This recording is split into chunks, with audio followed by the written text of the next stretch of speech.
You think it really is a big deal and could bring in new customers and perhaps some of the skeptics. Why? Absolutely. I think that the redesign and how just the face is now different because the complications can be richer and the experience is a bit more powerful, but it can be also simple.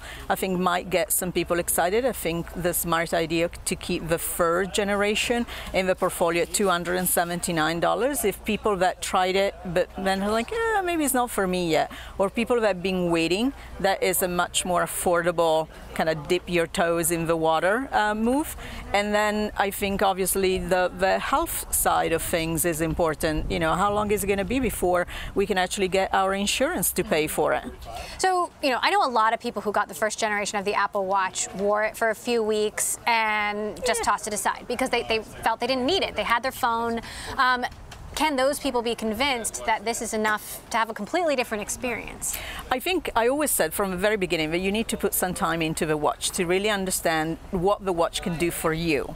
It does take an investment. It does. Of time Absolutely. and energy. Yes, it does. Not everyone has. No, no, but we are at a time where people are trying to disconnect from the phone, and I think the watch helps you because it, you know, if you're a control freak like I am, I want to know what's going on, but I don't want to get sucked into my phone. You know, you look at one tweet and then 40 minutes later you're still looking at your screen.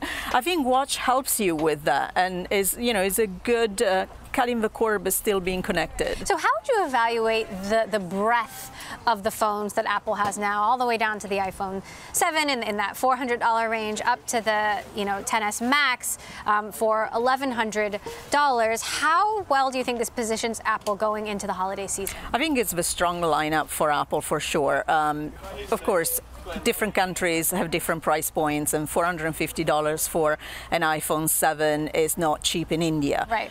But I think that is the first time that you have that breadth from $450 to $1,100 for the basic models, and a little bit of everything from a form factor perspective as well. You know, last year when the 10 came out, people appreciated more screen, but if you were on a Plus model before, it did feel strange in your hand. You missed that larger form factor, which is I think what the Max will address this year. And then you have the DR, that is a new attempt that Apple is taking to the more affordable price point, and I think a smart one too. Do you think the XR though could cannibalize sales of some of the higher end phones? Well, you know, Apple always says that as long as they buy Apple, they don't really mind. I think it's quite differentiated from a standpoint of feature set and the colors itself, you know, so that consumers will go towards one or the other. But I think what is important is that it doesn't matter which one of the 10 you buy. Apple is selling you the next generation experience when it comes to iPhone. So they'll be happy either one. So what do you think are the biggest risks ahead for Apple? For Apple? What are the roadblocks? I mean, we didn't see shares react particularly well. You know, they don't always have much of a reaction at all on these product announcement days. But, you know, the company's already at $1 trillion. They're already on top of the world. Is up the only way to go, or could there be another direction?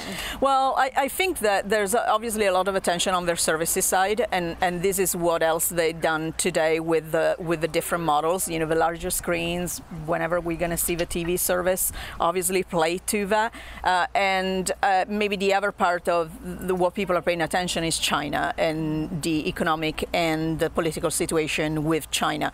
But you saw today how much China means to Apple, and the fact that they came out with a dual SIM model that has 2 physical SIMs when the rest of the world will have an eSIM. If these tariffs do materialize on the $200 billion, Apple's already said prices will go up.